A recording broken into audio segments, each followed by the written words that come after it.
आणि यानंतर एक महत्त्वाची अपडेट आहे।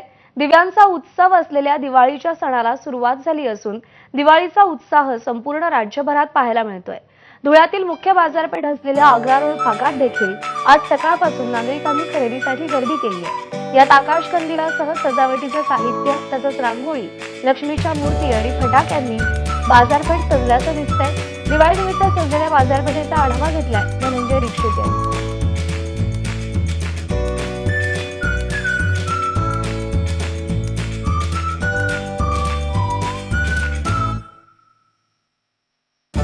दिव्यांचा उत्सव असलेल्या दीपावलीच्या सणाला आजपासून सुरुवात झाली आहे आणि दिवाळीचा उत्साह संपूर्ण राज्यभरामध्ये पाहायला मिळतोय।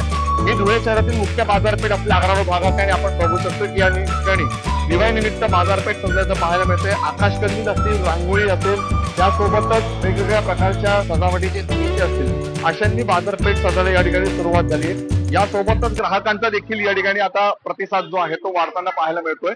आज धनत्रयोदशीचा सण साजरा होतोय आणि अशा निमित्तानं आज या ठिकाणी बाजारपेठेमध्ये आता विविध वस्तू खरेदी करण्यासाठी नागरिकांची गर्दी होऊ लागली आहे। लक्ष्मीच्या मूर्ती असतील, रांगोळीचे साहित्य असतील, फटाके असतील, यांच्या देखील बाजारपेठा सजल्यात।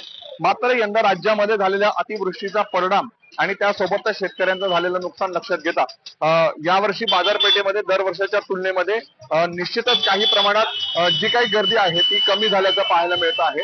त्याच्यामुळे अतिवृष्टीचा परिणाम बाजारपेठेत झालाय, त्याच्यामुळे एकंदरच दरवर्षी होणारी कोट्यावधी रुपयांची उलाढाल ही निश्चितच यंदा मंदावल्याचं देखील पाहायला मिळतं।